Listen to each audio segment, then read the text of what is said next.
হরে কৃষ্ণ। শ্রীমদ্ ভগবতের একাদশ স্কন্ধের পঞ্চম অধ্যায় বসুদেবের প্রতি শ্রী নারদ মুনির উপদেশের শেষাংশ শ্রবণ করুন। নিমিরাজ আরো জানতে চাইলেন, হে প্রিয় যোগেন্দ্রবর্গ, আপনারা সকলেই আত্মতত্ত্ব বিজ্ঞানে অত্যন্ত পারদর্শী।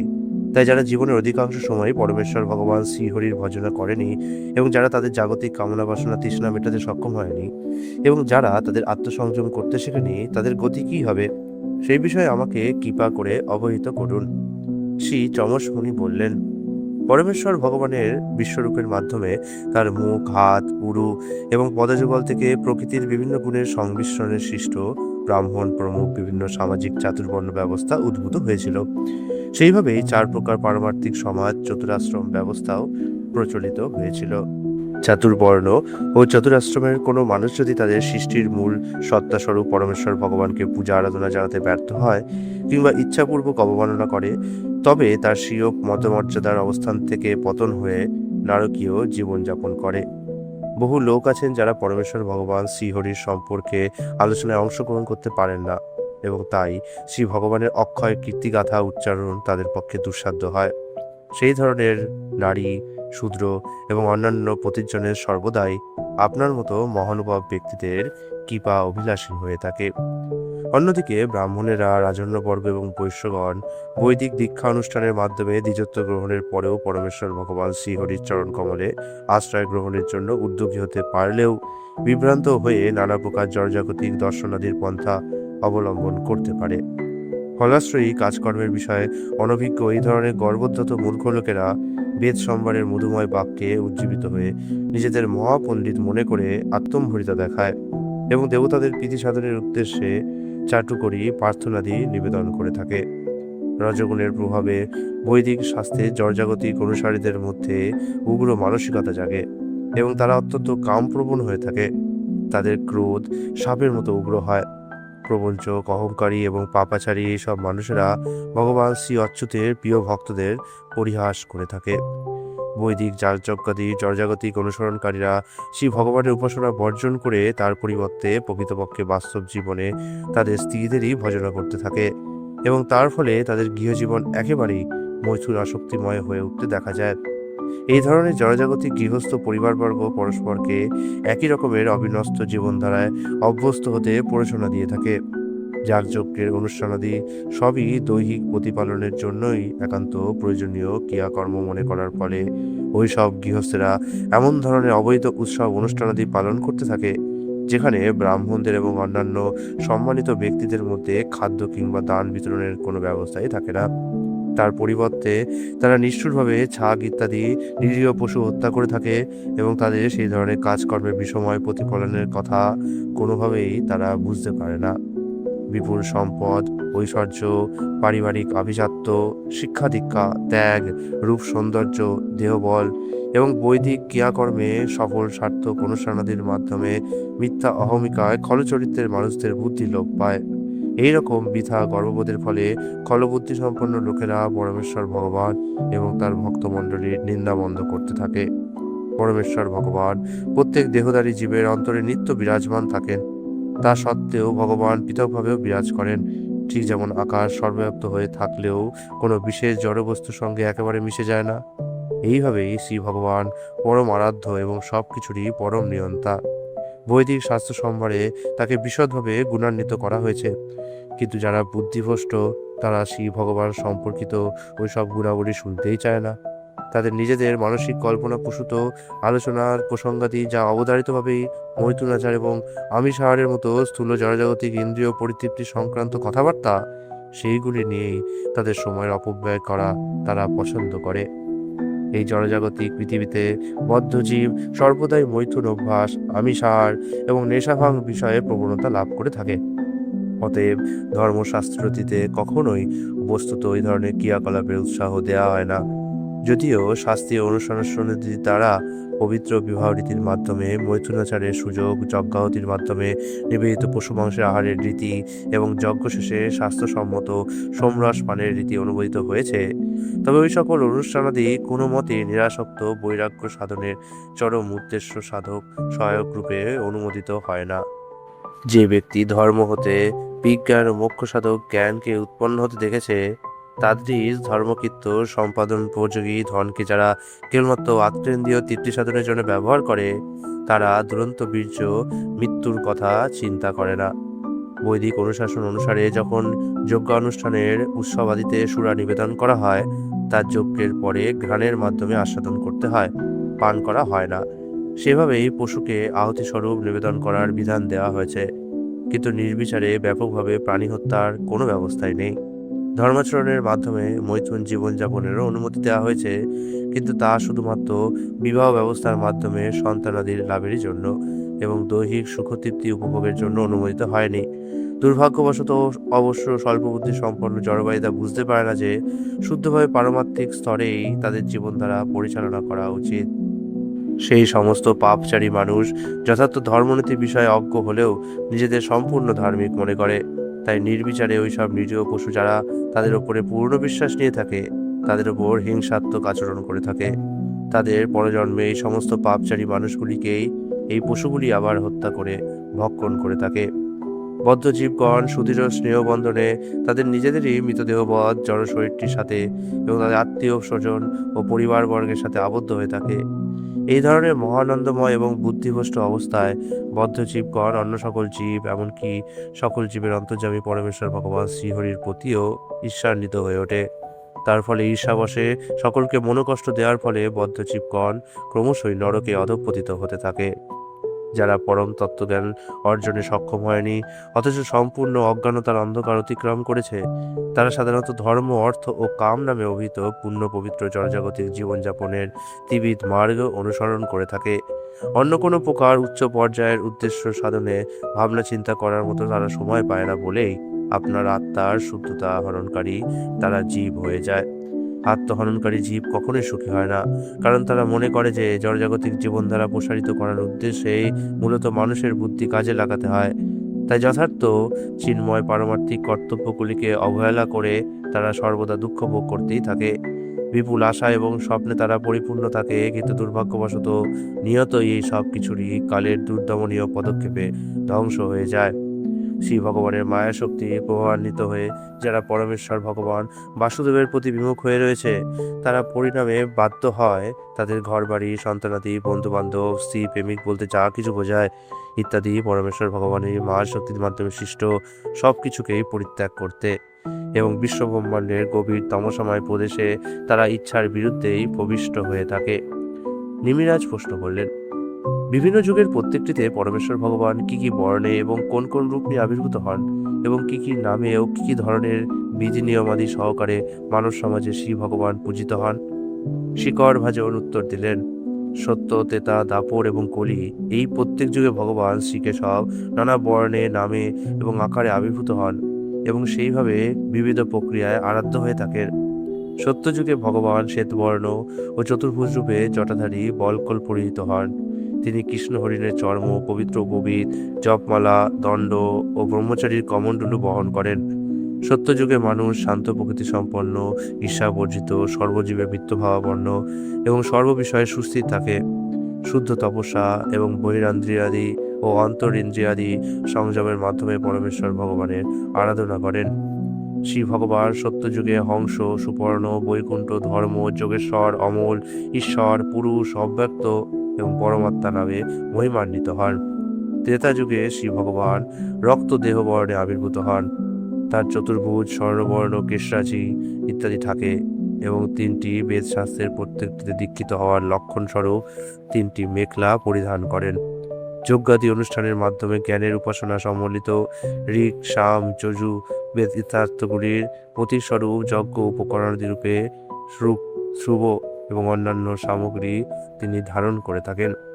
ত্রেতা যুগে যে সকল মানুষ ধর্মাচরণে অভ্যস্ত হয় এবং আন্তরিকভাবে পরম তত্ত্ব জ্ঞান অর্জনে আগ্রহী হয়, তারা যে ভগবান শ্রীহরির মাঝে সকল দেবতা অবস্থিত থাকেন তাকেই পূজা করে।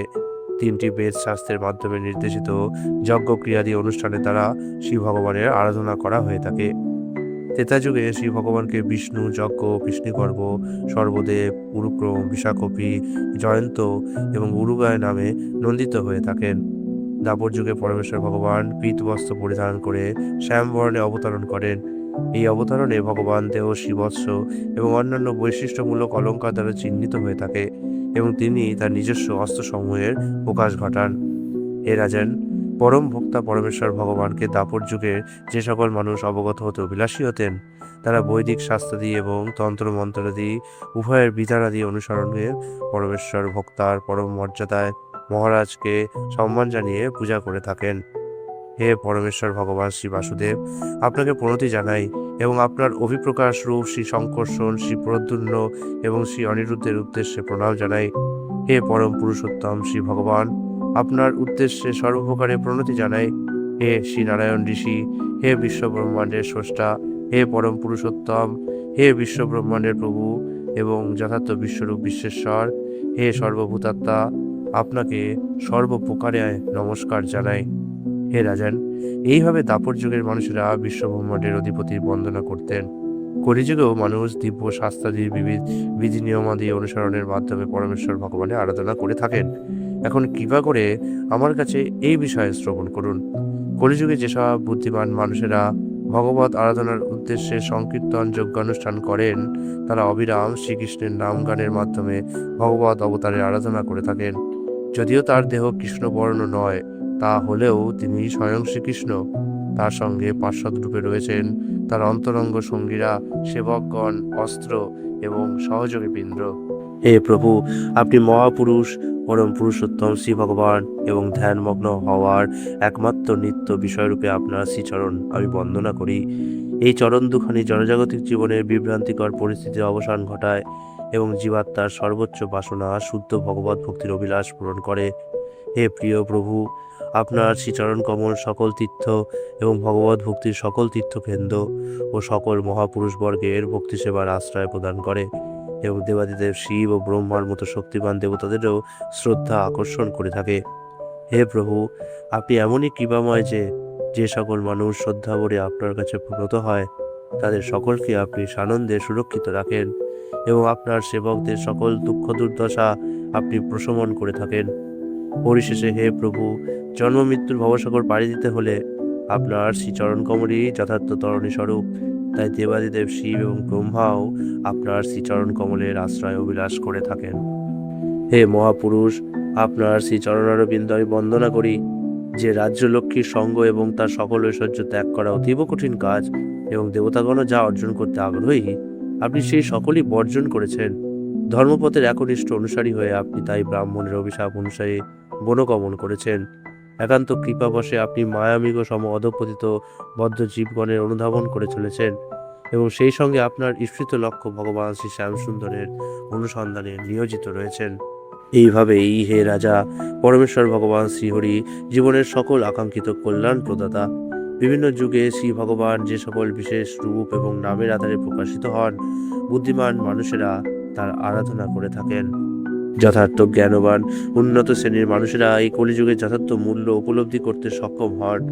এই ধরনের জ্ঞানবান মানুষেরা কলিযুগের প্রায়শই প্রশংসা করে থাকেন, যেহেতু এই অধঃপতনের যুগে নাম সংকীর্তনের মাধ্যমে অনায়াসেই জীবনের সকল বাঞ্ছিত লক্ষ্য অর্জন করা যায়।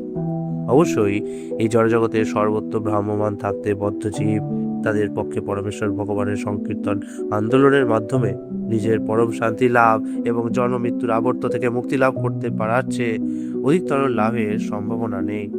হে রাজন, সত্যযুগ এবং অন্যান্য যুগের মানুষেরা পরম আগ্রহে এই কলিযুগে জন্মগ্রহণ করতে চায়, যেহেতু এই যুগে পরমেশ্বর ভগবানের অনেক ভক্ত হবেন। বিভিন্ন স্থানে এই সকল ভক্তগণ আবির্ভূত হবেন, কিন্তু বিশেষভাবে দক্ষিণ ভারতে এই অগণিত ভক্ত থাকবেন। হে নরপতি, কলিযুগে যে সকল মানুষ তাম্রপর্ণী, কৃতমালা, পয়স্বিনী, অতীব পবিত্রকারী কাবেরী এবং প্রতিচি মহানদীর জল পান করেন, তারা অধিকাংশই পরম পুরুষোত্তম ভগবান শ্রী বাসুদেবের নির্মল হৃদয় ভক্ত হবেন। হে রাজন, যিনি সকল প্রকার জড়জাগতিক কর্তব্যকর্ম পরিত্যাগ করেছেন এবং সকলের আশ্রয়দাতা শ্রী মুকুন্দের শ্রী চরণ কমলে আশ্রয় গ্রহণ করেছেন, তিনি কোনো দেবদেবতা, মুনি ঋষি, সাধারণ জীব, লোকজন, আত্মীয় স্বজন, বন্ধুবান্ধব, মানবজাতি কিংবা পরলোকগত পিতৃপুরুষদের কাছে কোনোভাবে ঋণী হয়ে থাকেন না। যেহেতু ওই সমস্ত শ্রেণীর জীবগণই পরমেশ্বর ভগবানের অবিচ্ছেদ্য বিভিন্ন অংশ মাত্র, তাই শ্রী ভগবানের সেবায় আত্মনিবেদিত মানুষকে আর ওই সমস্ত মানুষদের পৃথকভাবে সেবা করার প্রয়োজন থাকে না। এইভাবে যিনি অন্য সকল প্রকার ক্রিয়াকর্ম বর্জন করে পরমেশ্বর ভগবান শ্রীহরির চরণ কমলে পূর্ণ আশ্রয় গ্রহণ করেছেন, তিনি ভগবানের অতীব প্রিয়জন। তবে যদি ওই ধরনের কোনো আত্মসম্পর্কিত জীব চক্রে কোনো পাপকর্ম করেও থাকে, তাহলেও সকলের হৃদয়াসনে বিরচিত পরমেশ্বর ভগবান অচিরেই সেই ধরনের পাপের কর্মফল হরণ করে নিয়ে থাকেন। শ্রী নারদ মুনি বললেন, এইভাবে ভগবত ভক্তি সেবার বিজ্ঞান কথা শ্রবণ করে মিথিলার রাজা শ্রী নিমি বিপুলভাবে প্রীতি লাভ করেন এবং যজ্ঞের পুরোহিতদের সঙ্গে নিয়ে তিনি পরম শ্রদ্ধা সহকারে শ্রী জয়ন্তী ঋষিতুল্য পুত্রদের প্রতি পূজা নিবেদন করলেন। তখন উপস্থিত সকলের চোখের সামনে থেকে সিদ্ধ পুরুষগণ অন্তরিত হলেন। তাদের কাছ থেকে নিমিরাজ পারমার্থিক জীবনধারার যে সকল নীতি শিক্ষা লাভ করেছিলেন, তা নিষ্ঠা সহকারে পালনের মাধ্যমে তিনি জীবনের পরম লক্ষ্যে উপনীত হতে পেরেছিলেন। হে পরম ভাগ্যবান শ্রী বসুদেব, আপনি ভগবত ভক্তি সেবামূলক নীতি কথা যা কিছু শুনলেন তা বিশ্বস্তভাবে কেবল অনুসরণ করুন, এবং তাহলেই জড়জাগতিক সঙ্গ মুক্ত হয়ে আপনি পরমেশ্বরের উদ্দেশ্যে গমন করবেন। অবশ্যই সমগ্র জগৎ আপনার এবং আপনার পত্নীর মহিমায় পরিপূর্ণ হয়ে উঠেছে, কারণ পরম পুরুষোত্তম ভগবান শ্রীহরি আপনার পুত্ররূপে অবতীর্ণ হয়েছেন। হে প্রিয় বসুদেব, আপনাদের পুত্ররূপে শ্রীকৃষ্ণকে গ্রহণ করার ফলে আপনি এবং আপনার পত্নী দেবকী অবশ্যই ভগবান শ্রীকৃষ্ণের প্রতি বিপুলভাবে দিব্য প্রেমভাব অভিব্যক্ত করেছেন। বাস্তবিকই আপনারা সকল সময়ে শ্রী ভগবানকে দেখেছেন, তাকে আলিঙ্গন করেছেন, তার সাথে কথা বলেছেন, তার সাথে বিশ্রাম গ্রহণ করেছেন, তার সাথে উপবেশন করেছেন এবং তার সাথে আহার ভোজন করেছেন। এই শ্রী ভগবানের সাথে স্নেহঘন নিবিড় সঙ্গলাভের ফলে নিঃসন্দেহে আপনারা উভয়ে আপনাদের হৃদয়গুলি সম্পূর্ণভাবে শুদ্ধ করে নিয়েছেন। পক্ষান্তরে বলা চলে, আপনারা ইতিমধ্যে সার্থক হয়ে উঠেছেন। শিশুপাল, পুণ্ডক এবং শাল্য প্রমুখ শত্রুভাবাপন্ন রাজারা সকল সময় ভগবান শ্রীকৃষ্ণ সম্বন্ধে প্রতিকূল চিন্তাভাবনা করত। এমনকি যখন তারা শয়নে, উপবেশনে কিংবা অন্য কোনো কাজকর্মে নিয়োজিত থাকত, তখনও শ্রী ভগবানের শারীরিক গতিবিধি, তার ক্রীড়া বিনোদন, তার ভক্তবৃন্দের প্রতি প্রেমময় দৃষ্টিপাত এবং অন্যান্য আকর্ষণীয় ভাববিলাসের প্রতি মন ঈর্ষা ভরে আকৃষ্ট থাকত এবং তাতেই তারা নিমগ্ন হতো। এইভাবে সকল সময়ে শ্রীকৃষ্ণ চিন্তায় তাদের মন মগ্ন থাকার ফলে তারা ভগবদ্ধামে দিব্য মুক্তি অর্জন করেছিল। তাহলে যারা অনুকূলভাবে প্রেমময় মানসিকতায় ভগবান শ্রীকৃষ্ণ চিন্তায় তাদের মন সকল সময় মগ্ন রাখে, সেই সকল অনুরাগী ভক্তজনের কথা কি আর বলার আছে। শ্রীকৃষ্ণকে সাধারণ শিশু মনে করবেন না, কারণ তিনি পরম পুরুষোত্তম শ্রী ভগবান, অব্যয়, অচ্যুত, সর্বজনেরই পরমাত্মা স্বরূপ। শ্রী ভগবান অচিন্তনীয় ঐশ্বর্য গোপন রেখে সাধারণ মানুষের মতোই আবির্ভূত হয়ে থাকেন। পৃথিবীর ভার বৃদ্ধিকারী আসুরিক রাজাদের বধ করে ঋষিতুল্য ভক্তদের রক্ষার জন্যই পরম পুরুষোত্তম শ্রী ভগবান অবতীর্ণ হন। অবশ্য অসুর এবং ভক্তবৃন্দ উভয়কেই শ্রী ভগবত কৃপায় মুক্তি প্রদান করা হয়। এইভাবেই তার দিব্য যশ বিশ্বব্রহ্মাণ্ডের সর্বত্র প্রসার লাভ হয়ে থাকে। শিল সুখদেব গোস্বামী আরও বললেন, এই বর্ণনা শুনে মহাভাগ্যবান শ্রী বসুদেব বিস্ময়ে সম্পূর্ণ হতবাক হলেন। এইভাবে তিনি এবং তার মহাভাগ্যবতী স্ত্রী শ্রীমতী দেবকী সমস্ত উদ্বেগ ও বিভ্রান্তি বর্জন করে তাদের হৃদয় শান্ত করলেন। এই পূর্ণ পবিত্র ঐতিহাসিক উপাখ্যানে যিনি একাগ্র মনে ধ্যানমগ্ন হন, তিনি ইহজীবনের সমস্ত কলুষতা থেকে নিজেকে মুক্ত করেন এবং পরম পারমার্থিক সিদ্ধি লাভ করতে থাকেন। ইতি শ্রীমদ্ভগবতের একাদশ স্কন্ধের বসুদেবের প্রতি শ্রী নারদ মুনির উপদেশের শেষাংশ নামক পঞ্চম অধ্যায়ের কৃষ্ণ কৃপা শ্রীমূর্তি ছিল অবচরণারবিন্দ ভক্তিবেদান্ত স্বামী প্রভুপাদের বিনহিত দাসবৃন্দকৃত তাৎপর্য অনুবাদ সমাপ্ত হল। হরে কৃষ্ণ।